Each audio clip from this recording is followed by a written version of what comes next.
ಶ್ರೀ ವಿಶ್ವಾವಸುನಾಮ ಸಂವತ್ಸರ ದಕ್ಷಿಣಾಯಣ ಹೇಮಂತ ಋತು ಮಾರ್ಗಶಿರ ಮಾಸ ಶುಕ್ಲ ಪಕ್ಷವಾಗಿದೆ. ಈ ದಿವಸ ಭಾನುವಾರವಾಗಿರತಕ್ಕಂಥದ್ದು ದಶಮಿ ತಿಥಿ ಉತ್ತರ ಭಾದ್ರ ನಕ್ಷತ್ರ. ಈ ದಿವಸ ತುಂಬ ಚೆನ್ನಾಗಿದೆ ನೋಡಿ. ಈ ದಿವಸ ಉತ್ತರ ಭಾದ್ರ ನಕ್ಷತ್ರ, ದಶಮಿ ಶುಕ್ಲಪಕ್ಷ ಬೇರೆ, ಊರ್ಧ್ವಮುಖ ನಕ್ಷತ್ರ ಅಂತ ಇದನ್ನು ಕರೀತಾರೆ.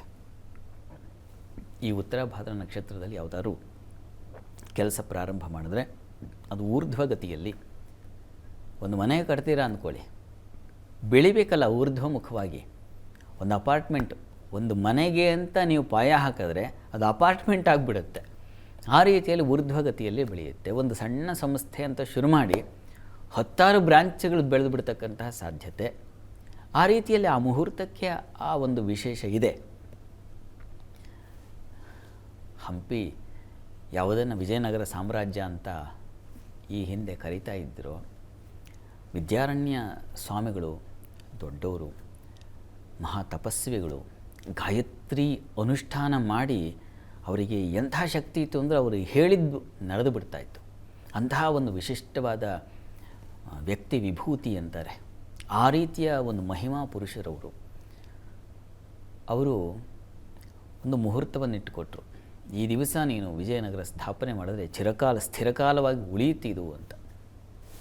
ಆ ರೀತಿಯಲ್ಲಿ ಒಂದೊಂದು ವಿಶಿಷ್ಟವಾದ ಮುಹೂರ್ತ ಇರುತ್ತೆ. ಆಗ ಹಕ್ಕ ಬುಕ್ಕರು ಆ ಸಮಯದಲ್ಲಿ ವಸ್ತುತಃ ಅದು ಆಗಲಿಲ್ಲ, ಅವ್ರು ಕೊಟ್ಟು ಮುಹೂರ್ತ ಆಗಲಿಲ್ಲ. ಒಂದು ನಾದ, ಶಂಖ ಊದು, ಆ ಒಂದು ಶಂಖದ ನಾದ ಕೇಳಿಸುತ್ತೆ. ಆ ಸಂದರ್ಭದಲ್ಲಿ ನೀವು ಅದನ್ನು ನೀನು ಶಂಕುಸ್ಥಾಪನೆ ಮಾಡಬೇಕು ಅಂತ ಹೇಳಿದರು. ಅವರು ಮಾಡೋ ಮುನ್ನವೇ ಯಾರೋ ಮಾಡಿಬಿಟ್ರು. ಹಾಗಾಗಿ ಅದು ಅದೇ ಶಂಖಧ್ವನಿ ಅಂತ ಹೇಳಿ ಅವರು ಸ್ಥಾಪನೆ ಮಾಡಿಬಿಟ್ರು. ಅವರು ಮಾಡಿದ ಸಮಯದಲ್ಲಿ ಆಗಿದ್ದರೆ ಇನ್ನೂ ಕಾಲ ಇರ್ತಾ ಇತ್ತೋ ಏನೋ. ಆ ರೀತಿ ಅಂದರೆ ಒಂದು ಕಾಲ ಬಿಡಿ, ಅದು ಕಥೆನೋ ಮತ್ತೊಂದು. ಆದರೆ ಮುಹೂರ್ತಕ್ಕೆ ಆ ಶಕ್ತಿ ಇದೆ. ಯಾವುದಾದ್ರೂ ಈ ದಿವಸ ನೋಡಿ, ದಶಮಿ ತಿಥಿ ಬೇರೆ, ಈ ನಕ್ಷತ್ರವು ಅಂಥ ಒಂದು ವಿಶಿಷ್ಟವಾದ ಒಂದು ನಕ್ಷತ್ರ, ಊರ್ಧ್ವ ಗತಿಯಲ್ಲಿ ಬೆಳೀತಕ್ಕಂಥ ಯಾವುದನ್ನೇ ಕೆಲಸ ಮಾಡಿದ್ರು ಈ ದಿವಸ ಆ ರೀತಿಯಲ್ಲಿ ಒಂದು ವಿಶಿಷ್ಟ ಫಲ ತಂದು ಕೊಡತಕ್ಕಂಥ ಒಂದು ದಿವಸ. ಹೀಗಾಗಿ ಈ ದಿವಸ ಯಾವುದೇ ಶುಭ ಕಾರ್ಯಗಳನ್ನು ಮಾಡಬಹುದು. ಬಟ್ ನಿಮಗೆ ತಾರಾನುಕೂಲ ಇರಬೇಕು. ಈ ಉತ್ತರ ಭಾದ್ರ ನಕ್ಷತ್ರ ನಿಮಗೆ ಅದು ಸಂಪತ್ತಾರೆಯೋ, ಸಾಧನ ತಾರೆಯೋ, ಕ್ಷೇಮ ತಾರೆಯೋ, ಮೈತ್ರ, ಪರಮ ಮೈತ್ರ ತಾರೆಯೋ ಆಗಿರಬೇಕು. ಆಗ ನೋಡಿ ಅದರಲ್ಲಿ ನಾವು ಫಲ ಕಾಣಲಿಕ್ಕೆ ಅವಕಾಶ ಇದೆ. ಇದು ಈ ದಿವಸದ ಒಂದು ವಿಶೇಷತೆ. ನಕ್ಷತ್ರಕ್ಕೆ ಬಹಳ ವಿಶೇಷವಾದ ಫಲ ಇದೆ. ಹೀಗಾಗಿ ಅದನ್ನು ಮುಖ್ಯವಾಗಿ ಚಂದ್ರನಿಗೂ ಬಲ ಇದೆ. ಎಲ್ಲ ರೀತಿಯಲ್ಲೂ ಚೆನ್ನಾಗಿದೆ. ತಿಥಿ ಬಲ, ದಶಮಿ ಅಂದರೆ ಪೂರ್ಣ ತಿಥಿ ಅಂತ. ಅಲ್ಲಿ ನಂದ, ಭದ್ರ, ರಿಕ್ತ, ವಿಜಯ, ರಿಕ್ತ, ಪೂರ್ಣ ಅಂತ 5 ಬಗೆಯ ತಿಥಿಗಳನ್ನು ಹೇಳ್ತಾರೆ. ನಂದಾ ತಿಥಿ ಸಾಮಾನ್ಯವಾದದ್ದು ಅಂತ. ನಂದ ಭದ್ರ, ದ್ವಿತೀಯ ತಿಥಿಯನ್ನು ಭದ್ರಾ ತಿಥಿ ಅಂತ ಕರೀತಾರೆ. ಭದ್ರ ಅಂದರೆ ಮಂಗಳ ಅಂತ ಅರ್ಥ, ಮಂಗಳಮಯವಾಗಿದೆ ಅಂತ. ನಂತರ ತೃತೀಯವನ್ನು ವಿಜಯ ತಿಥಿ ಅಂತ ಕರೀತಾರೆ. ವಿಜಯ ಸಾಧನೆಗೆ ಅನುಕೂಲವಾಗುತ್ತೆ ಆ ತೃತೀಯ ತಿಥಿಯಲ್ಲಿ ನಾವು ಮಾಡಿದಂತಹ ಕೆಲಸಗಳು ಅಂತ. ಇನ್ನು ಚತುರ್ಥಿಯನ್ನು ರಿಕ್ತ ತಿಥಿ ಅಂತ ಕರೀತಾರೆ. ಆ ದಿವಸ ಯಾವುದೇ, ರಿಕ್ತ ಅಂದರೆ ಏನು, ಖಾಲಿ ಅಂತ ಅರ್ಥ. ಹೀಗಾಗಿ ಆ ದಿವಸ ಯಾವುದೇ ಕೆಲಸ ಸಾಮಾನ್ಯವಾಗಿ ಮಾಡಲ್ಲ.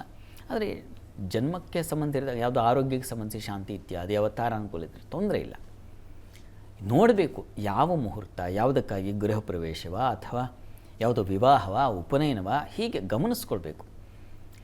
ಗಮನಿಸ್ಕೊಂಡು ನೋಡಿ, ಅದೆಲ್ಲ ಜ್ಯೋತಿಷಿಗಳ ತಲೆನೋವು ಬಿಡಿ, ನಿಮಗೇನು ಅದರ ಅವಶ್ಯಕತೆ ಇಲ್ಲ ಅಂತ. ಈಗ ನಾನು ಹೇಳ್ತಾ ಇದ್ದೀನಿ, ಈ ತಿಥಿ ಪ್ರಕಾರ ಇದು ದಶಮಿ ಅಂತಕ್ಕಂಥದ್ದು ಪೂರ್ಣ ತಿಥಿ ಅಂತ ಪರಿಗಣಿಸಲ್ಪಡುತ್ತೆ. ತುಂಬ ವಿಶಿಷ್ಟವಾದದ್ದು. ಪಂಚಮಿ ತಿಥಿ, ದಶಮಿ ತಿಥಿ ಇವೆಲ್ಲ ಬಹಳ ವಿಶಿಷ್ಟವಾದದ್ದು. ಅದರಲ್ಲೂ ಶುಕ್ಲ ಪಕ್ಷ, ಚಂದ್ರನಿಗೆ ಪಕ್ಷದ ಬಲ ಬಹಳ ಮುಖ್ಯ ಅಲ್ವ. ಚಂದ್ರಬಲ, ತಾರಾಬಲ ಅಂತಲೇ ಇರತಕ್ಕಂಥದ್ದು. ಇವೆರಡು ಬಹಳ ಮುಖ್ಯ. ಚಂದ್ರನ ಬಲ ಇದ್ದರೆ ಮುಹೂರ್ತಗಳಿಗೆ ಒಂದು ಬೆಲೆ. ಯಾಕೆಂದರೆ ಆ ಚಂದ್ರನಿಗೆ ಆ ಶಕ್ತಿ ಇದೆ. ಮನೋಬಲವನ್ನು ವೃದ್ಧಿಸ್ತಕ್ಕಂಥ ವೃದ್ಧಿ ಚಂದ್ರನಿಗೆ ಬಹಳ ವಿಶೇಷ. ಇದು ಚಂದ್ರ ಶುಕ್ಲ ಪಕ್ಷ ಅಂತಂದರೆ ವೃದ್ಧಿ ಚಂದ್ರ ಅಂತ. ಅವನು ತನ್ನ ಕಲೆಗಳನ್ನು ವಿಸ್ತರಿಸ್ತಾ ಹೋಗ್ತಾನೆ ಈ ಒಂದು ಕಾಲದಲ್ಲಿ. ಕೃಷ್ಣ ಪಕ್ಷದಲ್ಲಿ ತನ್ನ ಕಲೆಗಳನ್ನು ಕಳ್ಕೊಳ್ತಾ ಬರ್ತಾನೆ. ಹಾಗಾಗಿ ಕೃಷ್ಣ ಪಕ್ಷ ಅಷ್ಟೊಂದು ಮಾನ್ಯ ಅಲ್ಲ ಅಂತ ನಮ್ಮಲ್ಲಿ ಒಂದು ಪರಿಗಣನೆ ಮಾಡಿದ್ದಾರೆ. ಅದರಲ್ಲೂ ಸಪ್ತಮಿವರೆಗೆ ತೊಂದರೆ ಇಲ್ಲ, ಕೃಷ್ಣ ಪಕ್ಷ ಸಪ್ತಮಿವರೆಗೆ ತೊಂದರೆ ಇಲ್ಲ, ಆನಂತರದಲ್ಲಿ ಅಷ್ಟು ಒಳ್ಳೆಯದಲ್ಲ ಅಂತ. ಈಗ ಬಿಡಿ, ಈಗ ಭಾನುವಾರ ಇದ್ದರೆ ಸಾಕು, ಅದು ಅಮಾವಾಸ್ಯೆ ಇದ್ದರೂ ಅಡ್ಡಿ ಇಲ್ಲ ಅನ್ನೋ ಥರ ಮನಸ್ಸಿಗೆ ಬಂದುಬಿಟ್ಟಿದೆ ಜನರಿಗೆ. ಭಾನುವಾರವಾದರೆ ಸಾಕು ಅಂತ, ಭಾನುವಾರವೇ ಸರ್ವಶ್ರೇಷ್ಠ ವಾರ ಅಂತ ಪುರೋಹಿತರುಗಳನ್ನು, ಅಲ್ಲಿ ಬರ್ತಕ್ಕಂಥ ದೇವಸ್ಥಾನದ ಅರ್ಚಕರನ್ನ ಎಲ್ಲರನ್ನೂ ಅವ್ರಿಗೆ ಬೇಕಾದ ಮುಹೂರ್ತ ಯಾವುದಂದರೆ ಭಾನುವಾರ. ಹಾಗಾಗಿದೆ ಪರಿಸ್ಥಿತಿ. ಏನು ಮಾಡೋದು? ಬೇರೆ ದಿವಸ ರಜೆ ಇರಲ್ಲ, ಪಾಪ ಎಲ್ಲ ಬರ್ತಾರೆ, ಫಂಕ್ಷನಿಗೆ ಬಂದು ಎಲ್ಲರೂ ಚೆನ್ನಾಗಿ ಊಟ ಮಾಡ್ಕೊಂಡು ಹೋಗಲಿ, ಹರಸಲಿ, ಈ ದೃಷ್ಟಿ ಇರುತ್ತೆ ನಮಗೆ ಸಾಮಾನ್ಯವಾಗಿ. ಇರಲಿ, ಅಂತೂ ಇದೆಲ್ಲ ಏನು ಹೇಳಿದೆ ಅಂದರೆ ಕಾಲಮಹಿಮೆ ಈ ದಿವಸ ತುಂಬ ಚೆನ್ನಾಗಿದೆ ಅನ್ನೋದರ ವಿಚಾರವಾಗಿ ತಿಳಿಸಿದ್ದಾಯಿತು. ಇನ್ನು ಈ ದಿವಸ ನಾವು ಪ್ರತಿ ಭಾನುವಾರ ನಾವು ನೋಡಿ, ಭಾನುವಾರ ಅಲ್ಲಿ ರವಿಗೆ ಬಹಳ ವಿಶೇಷವಾದ ಒಂದು ಮಹತ್ವದ ಒಂದು ವಾರ. ಸೂರ್ಯನಿಗೆ ವಿಶೇಷ ಆರಾಧನೆಗಳನ್ನು ಮಾಡೋದರಿಂದ, ಸೂರ್ಯೋಪಾಸನೆ ಮಾಡೋದರಿಂದಾಗಿ ನಮಗೆ ಆರೋಗ್ಯ ಶಕ್ತಿ, ಧೀಶಕ್ತಿ ಇವೆಲ್ಲ ಬಂದು ಒದಗುತ್ತೆ. ಈ ಕಾರಣದಿಂದಾಗಿ ಸೂರ್ಯ ನಮಸ್ಕಾರ ಪ್ರತಿ ಭಾನುವಾರ ತಪ್ಪದೆ ಮಾಡಿ, ಇದರ ಜೊತೆಗೆ ಶಿವನ ಜೊತೆಗೆ ಈ ದಿವಸ ಈ ಬುದ್ಧಿ, ಸೂರ್ಯನೂ ಅದೇ ಬುದ್ಧಿ ಪ್ರಚೋದಕ ಗ್ರಹನೇ ಸೂರ್ಯ, ಸಂಶಯ ಇಲ್ಲ. ಈ ವಾರದಲ್ಲಿ ನಾವು ಮಾಡ್ತಕ್ಕಂಥದ್ದು ಮಾಡಬಹುದಾಗಿರ್ತಕ್ಕಂಥದ್ದು ಮನಸ್ಸು ಬುದ್ಧಿಗಳು, ಮನಸ್ಸು ಸ್ಥಿರವಾಗಿರಬೇಕು, ಬುದ್ಧಿ ಚುರುಕಾಗಿರಬೇಕು. ಇದಕ್ಕೆ ಏನು ಮಾಡಬಹುದು ಅಂತಂದರೆ ಒಂದು ಮೇಧಾ ಸೂಕ್ತ ಅಂತ ಬಹಳ ವಿಶಿಷ್ಟವಾದ ಒಂದು ಸೂಕ್ತ ಇದೆ. ಮೇಧಾ ದೇವಿ ಜುಷಮಾಣ ನಾಗಾತ್ ಅಂತ ಪ್ರಾರಂಭವಾಗುತ್ತೆ. ಶರೀರಂ ಮೇ ವಿಚರ್ಷಣಂ ಜಿಹ್ವಾ ಮೇ ಮಧುಮತ್ತಮ ಅಂತೆಲ್ಲ ಬರುತ್ತೆ. ತುಂಬ ಚೆನ್ನಾದ ಒಂದು ಮಂತ್ರ. ಅದು ಎಷ್ಟರ ಮಟ್ಟಿಗಿನ ಫಲ ಕೊಡುತ್ತೆ ಅಂತಂದರೆ, ಶರೀರ ದೃಢವಾಗಿರಬೇಕು, ಶರೀರ ಕಲ್ಲಿನ ಹಾಗೆ, ಕಬ್ಬಿಣದ ಹಾಗಿರಬೇಕು. ವಿವೇಕಾನಂದ ಸ್ವಾಮಿಗಳು ಹೇಳ್ತಾ ಇದ್ರಲ್ಲ, ಹಾಗೆ ಉಕ್ಕಿನ ಶರೀರ ಅಂತ, ಹಾಗೆ ಇರಬೇಕು. ಹಾಗಿರಲಿಕ್ಕೆ ಈ ಮಂತ್ರದ ಕೇಳ್ಮೆ, ಈ ಮಂತ್ರವನ್ನು ಕೇಳಿಸ್ಕೊಳ್ಳೋದ್ರಿಂದ ಅಂಥದ್ದೊಂದು ಶಕ್ತಿ ನಮಗೆ ಬರುತ್ತೆ. ಜಿಹ್ವಾಮೆ ಮಧುಮತ್ತಮ, ನಾಲಿಗೆ ಸಿಹಿಯಾಗಿರುತ್ತೆ. ಮಧು ಅಂದರೆ ಜೇನು. ಮಾತಾಡಿದ್ರೆ ಯಾರಿಗೂ ಹಿತವಿಲ್ಲ ರೀ. ಅವ್ರು ಮಾತಾಡೋದ್ರಿಂದ ಇನ್ನೂ 4 ಜನ ಬಂದು ಸೇರಿಕೊಳ್ತಾರೆ ಅವರ ಸಂಘಕ್ಕೆ. ಹಾಗೆ ಹಿತವಾಗಿ ಮಿತವಾಗಿ ಮಾತಾಡಬೇಕು, ಸಂದರ್ಭೋಚಿತವಾಗಿ ಮಾತಾಡಬೇಕು. ಇಂಥ ಒಂದು ಬುದ್ಧಿಶಕ್ತಿ ಅಷ್ಟೇ ಅಲ್ಲ, ಓದಿದ್ದು ನೆನಪಿನಲ್ಲಿ ಉಳಿಬೇಕಲ್ವ. ಎಷ್ಟೋ ಪಾಪ ತಂದೆ ತಾಯಂದರಿಗೆ ಈ ದಿವಸ ಅದಿದೆ.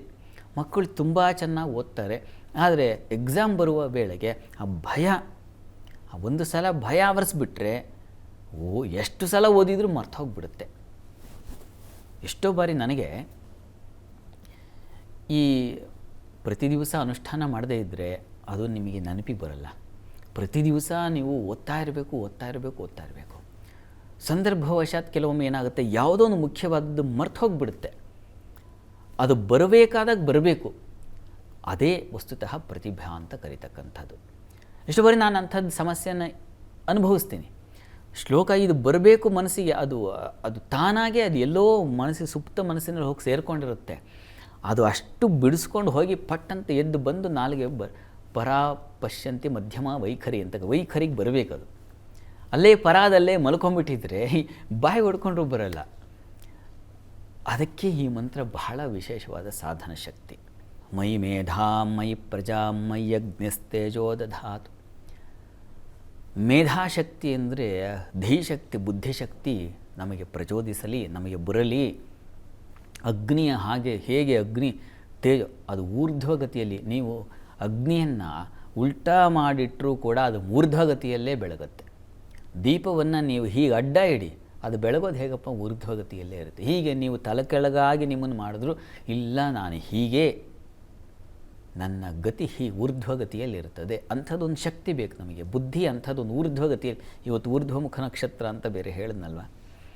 ಇಂಥ ದಿವಸ ನಾವು ಇಂಥ ಮಂತ್ರಗಳನ್ನು ಕೇಳೋದ್ರಿಂದಾಗಿ, ಇಂಥ ಆಲೋಚನೆಗಳು, ಇಂಥ ಸಜ್ಜನರ ಸಂಘ, ಬುದ್ಧಿವಂತರ ಸಂಘ ಮಾಡೋದ್ರಿಂದಾಗಿ, ಹಾಗೆ ನಮ್ಮ ಶಕ್ತಿ ಹೇಗೆ ಅಗ್ನಿ ಊರ್ಧ್ವಗತಿಯಲ್ಲೇ ಬೆಳಗುತ್ತೋ ಹಾಗೆ ಇರುತ್ತೋ, ಆ ರೀತಿಯಲ್ಲಿ ನಾವು ಕೂಡ ಊರ್ಧ್ವಗತಿಯಲ್ಲಿ ಬೆಳಗಲಿಕ್ಕೆ ಅವಕಾಶ ಮಾಡಿಕೊಡುತ್ತೆ, ಅವಕಾಶ ಉಂಟಾಗುತ್ತೆ.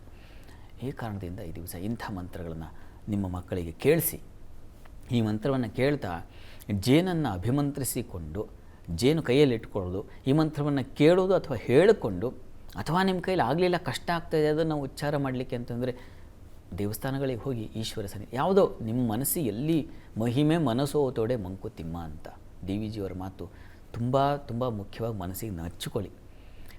ಆ ದೇವಸ್ಥಾನಕ್ಕೆ ಹೋಗಿ ಈ ಮಂತ್ರದಿಂದ ಅಭಿಮಂತ್ರಿಸಿ ಕೊಡಿಪ್ಪ, ಈ ಮೇಧಾ ಸೂಕ್ತ ಅಂತ ಹೇಳಿದ್ದಾರೆ ಇವರು ಯಾರೋ ಪುಣ್ಯಾತ್ಮರು ಅಂತ ಹೋಗಿ ಹೇಳಿ. ಆ ಮೇಧಾಸೂಕ್ತ ಜೇನನ್ನು ಅಭಿಮಂತ್ರಿಸಿ ನಿಮ್ಮ ಮಕ್ಕಳಿಗೆ ಒಂದು ಅರ್ಧ ಸ್ಪೂನ್ ತಿನ್ನಿಸಿ. ಪ್ರತಿ ದಿವಸ ಹೀಗೆ ಮಾಡಿ. ಆ ಖಾಲಿ ಆಯಿತಾ ಮತ್ತೆ ಮೇಧಾಸೂಕ್ತ. ಹೀಗೊಂದು ವರ್ಷ ಕಾಲ ವಿದ್ಯಾಭ್ಯಾಸ ಮುಗಿಯುವವರೆಗೆ ಮಾಡಿದ್ರೆ ಬಹಳ ಒಳ್ಳೆಯದು. ಅದು ನಿರಂತರವಾಗಿ ನಿಮ್ಮ ಅನುಭವಕ್ಕೆ ಬರುತ್ತೆ. ಈ ಹಿಂದೆ ಇದ್ದ ಚುರುಕುತನಕ್ಕೂ ಈಗ ಇರ್ತಕ್ಕಂಥ ಚುರುಕುತನಕ್ಕೂ ವ್ಯತ್ಯಾಸ ನೀವೇ ಕಾಣ್ತೀರ. ಇದೊಂದು ಪ್ರಯತ್ನ ಮಾಡಿ ನೋಡಿ. ವಿದ್ಯಾರ್ಥಿಗಳಿಗೆ ಬಹಳ ಇದು ಬಹಳ ವಿಶೇಷ ಅನುಗ್ರಹ ಉಂಟಾಗುತ್ತೆ, ಅನುಕೂಲ ಉಂಟಾಗುತ್ತೆ. ತನ್ಮೂಲಕ ವಿದ್ಯೆಯಲ್ಲಿ ಒಂದು ಬೆಳವಣಿಗೆ ಸಾಧ್ಯವಾಗುತ್ತೆ. ಎಷ್ಟೋ ಪಾಪ ತಾಯಂದರಿಗೆ ಎಷ್ಟು ಸಲ ಹೇಳಿಕೊಟ್ರು ಹೀಗೆ ಇದೆಯಲ್ಲ, ಮಂಕುತನ ಇದೆಯಲ್ಲ, ಏನು ಮಾಡೋದಪ್ಪ ಅಂತ ಇಂಥದ್ದೊಂದು ಪಾಪ ಆತಂಕ ಇರುತ್ತೆ. ನೋಡಿ, ಈ ಮಂತ್ರದಲ್ಲಿ ಆ ಶಕ್ತಿ ಇದೆ. ತುಂಬ ನಂಬಿಕೆಯಿಂದ ಮಾಡಿ. ಅಲ್ಲಿ ಯಾದೃಶಿ ಭಾವನಾ ಯಸ್ಯ ಸಿದ್ಧಿರ್ಭವತಿ ತಾದೃಶಿ ಅಂತ. ಎಷ್ಟು ನಂಬಿಕೆಯಿಂದ ಮಾಡ್ತೀರೋ ಅಷ್ಟು ಫಲ ಖಂಡಿತವಾಗಿಯೂ ಇದೆ. ಒಂದು ಪ್ರಯತ್ನ ಮಾಡಿ.